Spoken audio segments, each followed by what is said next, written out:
नमस्कार दोस्तों, Aditya educational class में आपका स्वागत है।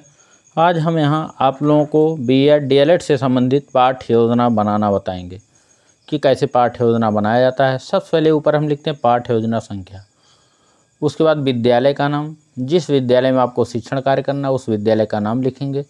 लेकिन अगर सूक्ष्म पाठ्य योजना पढ़ा रहे हैं तो विद्यालय का नाम, जिसमें आप पढ़ते हैं उस विद्यालय का नाम और ब्रैकेट में अनुरूपी परिस्थितियों में शिक्षणाभ्यास। उसके बाद छात्राध्यापिका का नाम या छात्राध्यापक का नाम, जो आपका नाम होगा नाम लिखेंगे। दिनांक, जिस दिन यह पाठ्य योजना आपको शिक्षण कार्य करना उस दिन का दिनांक। कक्षा 8 वर्ग ए, विषय गृह विज्ञान, चक्र पहला, अवधि 15 मिनट। ये सूक्ष्म पाठ्य योजना के अंतर्गत ये पाठ पढ़ाया गया, इसलिए यहाँ 15 मिनट यहाँ लिखा गया है। प्रकरण है कार्बोहाइड्रेट। उसके बाद सामान्य उद्देश्य है। पहला सामान्य उद्देश्य छात्राओं में गृह विज्ञान के प्रति रुचि उत्पन्न करना। दूसरा, छात्राओं को घरेलू कार्यों के प्रति प्रेरित करना। तीसरा, छात्राओं को स्वच्छता संबंधी जानकारियां प्रदान करना। चौथा, छात्राओं को पोषक तत्वों की जानकारी कराना। पांचवा, छात्राओं को दैनिक जीवन में ग्रहण किए जा रहे भोजन की उपयोगिता बताना। उसके बाद विशिष्ट उद्देश्य। विशिष्ट उद्देश्य में पहला उद्देश्य छात्राओं को कार्बोहाइड्रेट के विषय में ज्ञान प्रदान करना। दूसरा, छात्राएं कार्बोहाइड्रेट के विषय में जान सकेंगी तथा उसे परिभाषित कर पाएंगी। तीसरा, छात्राएं कार्बोहाइड्रेट के कार्यों का विश्लेषणात्मक अध्ययन कर सकेंगी। चौथा, छात्राएं कार्बोहाइड्रेट प्राप्ति के स्रोत का संश्लेषण कर सकेंगी। पांचवा, छात्राएं कार्बोहाइड्रेट के महत्व तथा दुष्प्रभावों में अंतर स्पष्ट जान सकेंगी। सहायक सामग्री, कक्षा उपयोगी सहायक सामग्री, कार्बोहाइड्रेट प्राप्ति का चार्ट व वस्तुएं, चाक, सैंपट, कार्य आदि। पूर्व ज्ञान, छात्राएं पोषक तत्वों को जानती हैं व उनके प्राप्ति व लाभ के बारे में सामान्य जानकारी रखती हैं। उसके बाद प्रस्तावना के प्रश्न। क्रम संख्या, छात्राध्यापिका क्रिया, छात्र क्रिया। पहला जो प्रस्तावना का प्रश्न है, हमें भोजन की आवश्यकता क्यों पड़ती है? तो छात्र बताते हैं शरीर की ऊर्जा एवं शक्ति के लिए। दूसरा, शरीर की ऊर्जा हमें किस पोषक तत्व से प्राप्त होती है? तो छात्र बताते हैं कार्बोहाइड्रेट से। तीसरा प्रश्न, आप कार्बोहाइड्रेट के बारे में क्या जानते हैं? अब ये समस्यात्मक प्रश्न है, छात्र यहाँ कुछ बताते हैं या मौन हो जाते हैं, यहाँ विस्तृत हो जाता है। उसके बाद उद्देश्य कथन यहाँ लिखते हैं कि बच्चों, आज हम कार्बोहाइड्रेट के बारे में अध्ययन करेंगे। उसके बाद प्रस्तुतिकरण। शिक्षण बिंदु, कार्बोहाइड्रेट, छात्राध्यापिका क्रिया, छात्र क्रिया, सहायक सामग्री। पहला प्रश्न, ऊर्जा मुख्य रूप से किस पोषक तत्व से सबसे अधिक मात्रा में प्राप्त होती है? तो छात्र बताते हैं कार्बोहाइड्रेट। दूसरा प्रश्न, कार्बोहाइड्रेट कितने प्रकार के होते हैं? तो छात्र बताते हैं कार्बोहाइड्रेट 2 प्रकार के होते हैं। तीसरा प्रश्न, कार्बोहाइड्रेट प्राप्ति के स्रोत कौन कौन से हैं? तो छात्र बताते हैं अनाज, फल, सब्जियां आदि। उसके बाद छात्राध्यापिका कथन यहाँ लिखते हैं, शारीरिक कार्यों को करने हेतु सबसे अधिक ऊर्जा कार्बोहाइड्रेट से प्राप्त होती है। कार्बोहाइड्रेट के 2 प्रमुख तत्व हैं, शर्करा एवं स्टार्च। ये दोनों ही तत्व शरीर को ऊर्जा प्रदान करने वाले प्रमुख पोषक तत्व हैं। कार्बोहाइड्रेट प्रायः सभी अनाज, फल, सब्जियां तथा अन्य वनस्पतिजन्य भोज्य पदार्थों का उत्तम स्रोत है। इसके अतिरिक्त कुछ अन्य उत्तम स्रोत भी कार्बोहाइड्रेट के हैं, जैसे गुड़, शक्कर, शहद, शीरा, शकरकंद, आलू आदि हैं। सूखे मेवे भी कार्बोहाइड्रेट के अति उत्तम स्रोत हैं।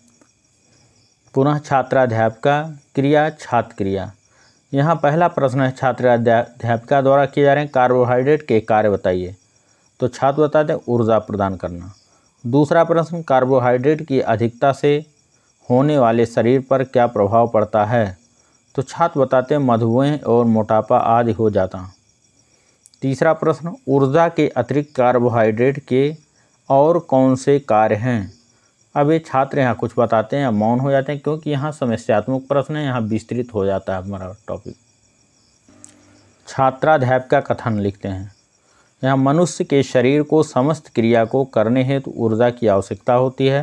कार्बोहाइड्रेट ऊर्जा प्रदान करने के अतिरिक्त अन्य कार्य भी करता है, जैसे वसा के संचय में, प्रोटीन की बचत में, कैल्शियम के शोषण में, शारीरिक ताप नियंत्रण आदि में सहायक होता है। कार्बोहाइड्रेट की अधिकता से शरीर को कुछ हानियां भी हो जाती हैं, जैसे पाचन क्रिया बिगड़ जाती है, मोटापा आ जाता है और शर्करा की अधिक प्रयोग से मधुमेह रोग हो जाता है।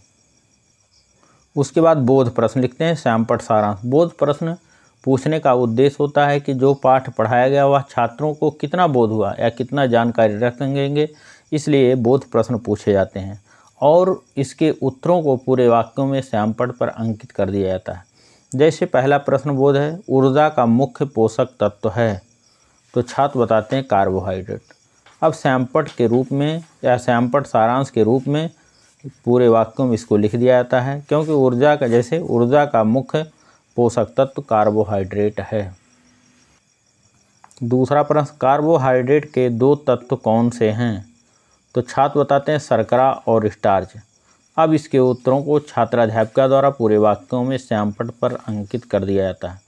तीसरा प्रश्न, चीनी में कौन सा पोषक तत्व पाया जाता है, तो छात्र बताते हैं कार्बोहाइड्रेट्स। अब इसको भी पूरे वाक्यों में श्यामपट्ट पर अंकित कर दिया जाता है। फिर चौथा क्वेश्चन, मोटापा किसकी अधिकता का परिणाम होता है, तो छात्र बताते हैं कार्बोहाइड्रेट। मतलब इसके उत्तरों को भी श्यामपट्ट पर पूरे वाक्यों में अंकित कर दिया जाता है। उसके बाद कक्षा एवं निरीक्षण कार्य। छात्राध्यापिका छात्रों को श्यामपट्ट सारांश अपनी अभ्यास पुस्तिका में उतारने का निर्देश देंगी और स्वयं घूम घूम कर कक्षा कार्य का निरीक्षण करेंगी।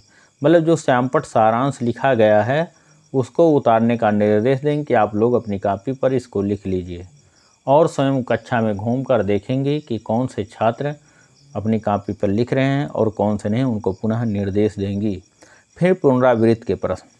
पुनरावृत्त के प्रश्न पूछने का उद्देश्य होता है कि पाठ की पुनः आवृत्ति हो जाए, जो कुछ भी याद है वह उसको और मजबूती से याद हो जाए। जैसे यहाँ पहला प्रश्न, मनुष्य के शरीर को समस्त कार्यों हेतु किसकी आवश्यकता होती है। दूसरा, कार्बोहाइड्रेट की अधिकता से कौन से रोग होते हैं। तीसरा, कार्बोहाइड्रेट की प्राप्ति के स्रोत क्या हैं। उसके बाद गृह कार्य, घर से लिख कर लाने को कहा जाता है कि आप लोग इसको घर से लिख कर लाइएगा। पहला प्रश्न, कार्बोहाइड्रेट के समस्त कार्यों को बताइए। दूसरा प्रश्न, कार्बोहाइड्रेट प्राप्त के सभी स्रोतों को बताइए। तीसरा प्रश्न, कार्बोहाइड्रेट के दुष्प्रभाव की व्याख्या कीजिए। उसके बाद पाठ्य योजना समाप्त हो जाता है। फिर आलोचना या सुझाव। आलोचना या सुझाव में जब छात्राध्यापिका शिक्षण कार्य करते हैं तो पर्यवेक्षक पीछे बैठ करके आलोचना करते हैं। आलोचना जो होती है पॉजिटिव नेगेटिव दोनों प्रकार की होती है कि आपका शिक्षण कार्य कैसा है, क्या कमियां हैं, क्या अच्छाइयां हैं और आपके शिक्षण कार्य में क्या सुधार की आवश्यकता है, यहाँ कमेंट के रूप में लिख दिए जाते हैं। जैसे यहाँ लिखा हुआ है, प्रारंभिक सूचनाएं व्यवस्थित अंकित, प्रस्तावना के प्रश्न छात्रों के पूर्व ज्ञान से हैं, ठीक इसी प्रकार से यहाँ लिख दिए जाते हैं, जिससे शिक्षण के बाद छात्राध्यापिका इसको देख करके अपने शिक्षण कार्य में सुधार कर सकें। Thank you class. दोस्तों, ये वीडियो आपको अच्छा लगे तो इसको लाइक कीजिएगा, सब्सक्राइब कीजिएगा, अपने दोस्तों में शेयर अवश्य कीजिएगा। धन्यवाद।